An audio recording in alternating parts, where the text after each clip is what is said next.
grosse boîte qui est là-bas, c'est l'antenne filaire. C'était là que, quand j'étais de car, c'était là que je montais pour sortir l'antenne. Pour sortir mon antenne filaire. Et donc c'est l'accès normal à bord se faisait par ici. Donc là, on arrive coursive officier, la cabine du commandant, la piole du commandant et les cabines d'officiers qui sont là. Toutes les cabines d'officiers sont là. Hein. Ça c'est l'accès au carré. Alors les cabines d'officiers étaient bien. Ça, les chambres d'officiers, pas mal.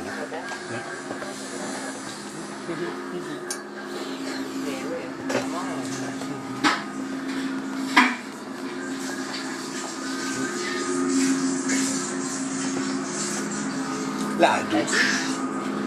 Voilà, c'est des... L'office.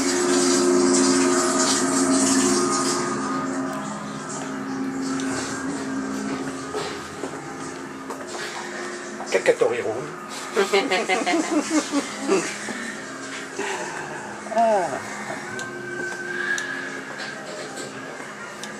Alors ça, les chambres centrales, elles étaient effectivement, comme il y avait plus de place dans l'arrondi de la coque, donc elles sont surélevées qui permet d'avoir des rangements en dessous. Par contre, là, c'était ces chambres ici, c'était pour les jeunes officiers ou pour le personnel supplémentaire qui embarquait pendant les essais. Parce que normalement, l'état-major du bord avait effectivement chacun avait sa couchette. Il y avait 15 officiers à bord, mais il fallait avoir de la place pour embarquer des gens supplémentaires. Donc l'office du carré qui est là, qui permettait au maître d'hôtel de réchauffer les plats, et plus il y a la machine à café et tout. Attention à la marche. Le carré des officiers. Le carré des officiers. Avec surtout les sous-marins, on avait fait le coup d'avoir un aquarium à bord. Et on était les seuls gens au monde qui faisaient plonger des poissons d'eau douce à 300 mètres de profondeur.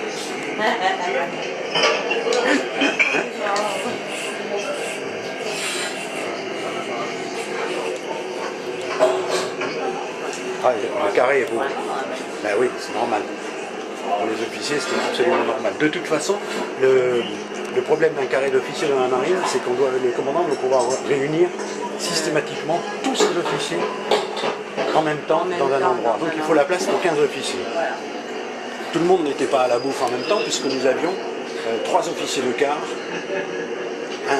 2 officiers au PCLO, un officier en bas à la machine, un ingénieur mécanicien de quart à la machine.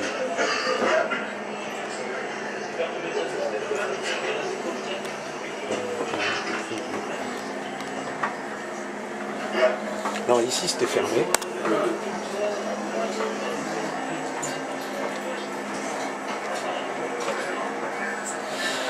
Donc là on descend au pont 2, c'est-à-dire cafétéria équipage.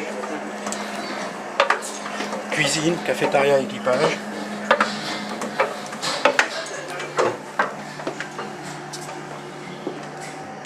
La cambuse, les chambres froides étaient ici.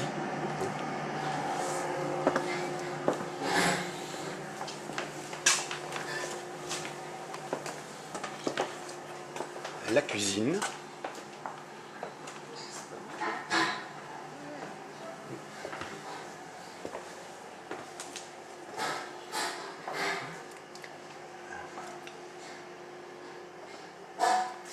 La cuisine, alors ça c'est la cafétéria équipage, avec la partie qui était là-bas, c'était pour les officiers mariniers. Enfin, les officiers mariniers supérieurs. Parce que comme dans l'équipage, il y avait très peu de pompons rouges, là-bas, tous les maîtres, premiers maîtres et maîtres principaux, nous étions là-bas. Et ici, il y avait les seconds maîtres et les quartiers maîtres qui étaient là. Avec, naturellement, bon, les postes de télé, la machine à café. Hein. Et on avait ici, là, le local broyeur. C'est-à-dire que tous les déchets étaient mis là-dedans.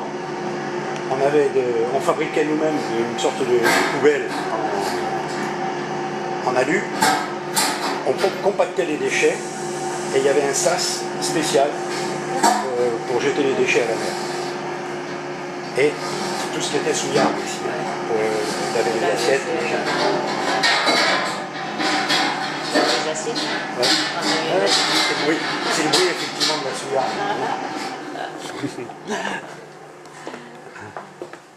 C'est beau là quand même. Ah ben dit, il fallait quand même qu'on ait un certain confort sur ces bateaux. On partait Oui, quand parce même, que vous on partez, plongeait à voilà. 70 jours. Hein. Voilà. Sur le terrible, on a fait 74 jours hein, une fois. Donc, il faut quand même avoir... Alors là, ce sont les, tu vois, les chambres équipage. Enfin, second maître et équipage étaient ici, à ce niveau-là. Nous, les officiers mariniers supérieurs, nous étions au pont en dessous, au pont 3. Donc voilà un poste équipage.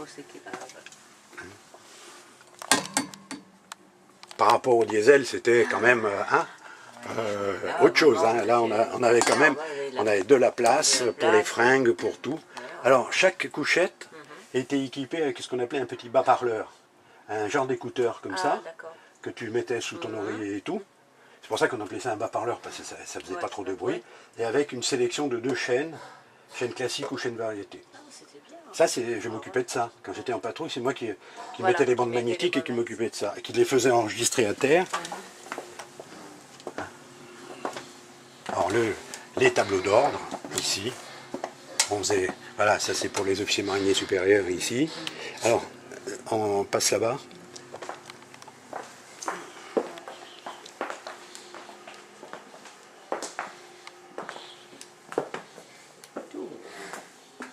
L'infirmerie en dessous. le bloc opératoire. Oui. L'hôpital. Ils sont pas mal les couchettes finalement. Ah non, non, attends, en comparaison de ce qu'on avait avant, hein. Puis en plus c'était une couchette individuelle, tu vois, le bas-parleur était branché ici, avec le potentiomètre de volume et le petit écouteur qu'on plaçait sous l'oreiller. Il y avait un chirurgien à bord, alors Ah oui, oui. Et le médecin qui embarquait était obligatoirement chirurgien. Ben, c'est le médecin du terrible qui a recousu Véronique. Ah, quand elle a passé la tête à travers la table en verre. Lavabo équipage. Hein, WC équipage, bien entendu.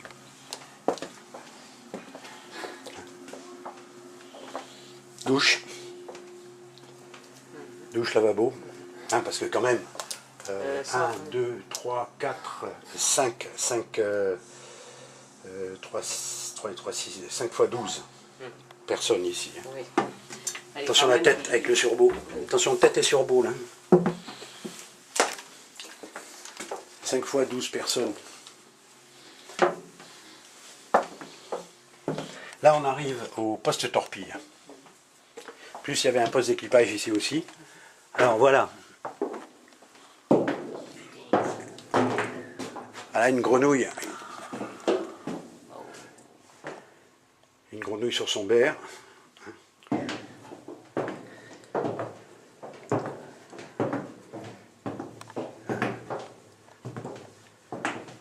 Alors l'avantage sur ce bateau, c'est qu'effectivement, comme il y avait énormément de place, on n'était pas obligé de démonter les refouloirs pneumatiques pour ouvrir les portes de tube. Donc, c'est un avantage quand même. Hein, torpille de rechange, donc il suffit de compter sur les rances. 1, 2, 3, 4. En fait, il y avait 6. On enlevait les trucs. On avait 6 torpilles de réserve, plus les torpilles en dessous. Et 4 torpilles dans le tube. Alors ça servait ici, ça servait aussi de salle de sport. Comme la tranche missile aussi, la partie inférieure de la tranche missile servait de salle de sport. Ici on avait les vélos statiques. L'avantage sur ce type de bateau, c'est qu'on ne s'emmerdait pas. C'était tout des presses hydrauliques qui poussaient. Tu vois, par exemple, la torpille, ça se déplace. Ça vient pousser la torpille pour la rentrer dans le tube. C'est un avantage quand même. Ah oui, ça a évité d'avoir les palans avec les chaînes à la main. Et le panneau d'embarquement des torpilles ici. Panneau d'embarquement de torpille qui est là. Et le panneau de sauvetage avant qui est je le retrouve plus. Ben,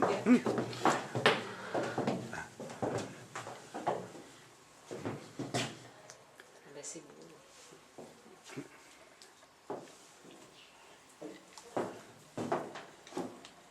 Ouais. Magnifique.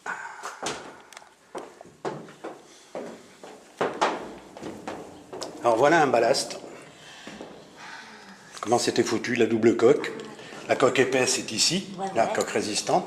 Et ça, c'est la coque légère extérieure. Et quand on plonge, les presses de purge sont au-dessus. Ça s'ouvre. En bas, il y a des ouvertures. L'eau rentre, l'air s'en va, l'eau rentre et on plonge. Alors on avait un groupe de ballast à l'avant, un groupe de ballast à l'arrière. Ce qu'on appelle ici, on appelle ça la taille de guêpe. Ah, d'accord. À l'endroit où la coque épaisse se rétrécit pour pouvoir loger les ballasts.